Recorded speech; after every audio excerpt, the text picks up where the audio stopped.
Mesdames, Messieurs, bonsoir. Mon nom est Sixtine Flour. Fraîchement arrivée dans l'équipe de Sel et Lumière, je suis ravie de présenter pour la première fois Perspective. J'aurai le plaisir de vous retrouver au fil des semaines. Le Premier ministre Stephen Harper est solidaire des victimes du typhon aux Philippines. 10 jours après la catastrophe, M. Harper visitait ce matin la communauté philippine de Toronto, à Notre-Dame de l'Assomption, paroisse de cette communauté. Pour cette visite, le Premier ministre était notamment accompagné de Monseigneur Mac Grattan, évêque auxiliaire de Toronto. Un temps de prière et de recueillement était proposé à la suite de cette visite à la mémoire des quelques 4000 victimes de la catastrophe.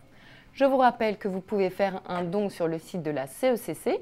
Pour votre information, le gouvernement du Canada s'est engagé à verser l'équivalent des dons reçus à Développement Épais jusqu'au 9 décembre 2013. Parution ce matin d'un motu proprio qui institue le nouveau statut de l'autorité d'information financière du Saint-Siège.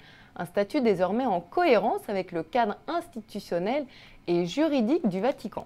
Cette autorité pourra assurer sa mission de contrôle en pleine autonomie et indépendance grâce à un nouveau bureau de contrôle.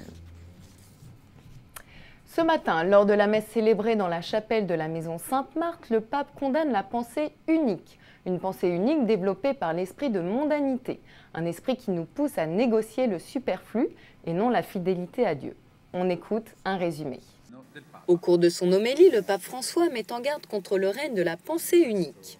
Cette envie d'être comme les autres, de faire comme tout le monde. Cette racine perverse de la mondanité, dénonce le pape. Une mondanité qui amène à négocier avec les valeurs, mais aussi avec la foi et les racines de la foi.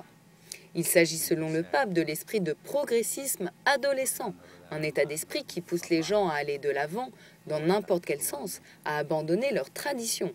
Il négocie carrément l'essentiel, dit le pape, à savoir la fidélité au Seigneur. Hier, place Saint-Pierre, le pape récitait la prière de l'Angélus. Face à plusieurs milliers de fidèles, le Saint-Père est revenu sur l'annonce de la fin des temps et la persévérance. Une méditation inspirée de l'Évangile du jour. On fait le point avec la télévision du Vatican. Le pape François s'est appuyé sur l'Évangile du jour, tiré de Saint Luc, un texte qui rapporte le discours de Jésus sur la fin des temps. Jésus met en garde contre les supercheries des faux prophètes. Ne suivez pas ceux qui veulent attirer à eux les esprits et les cœurs. Jésus nous aide aussi à ne pas avoir peur devant les guerres, les révolutions ou les calamités naturelles. Il nous libère du fatalisme et des fausses visions apocalyptiques. Jésus invite à vivre ce temps de l'attente comme un temps de témoignage et de persévérance. Jésus prédit de pénibles épreuves et des persécutions que ses disciples auront à souffrir à cause de lui. Mais cependant, il leur assure, pas un cheveu de votre tête ne sera perdu.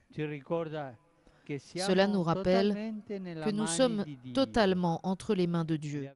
Et à cette occasion, le pape François a remis un remède pour le cœur aux pèlerins, la Misericordina, sous forme de petite boîte avec un chapelet et une image de Jésus miséricordieux.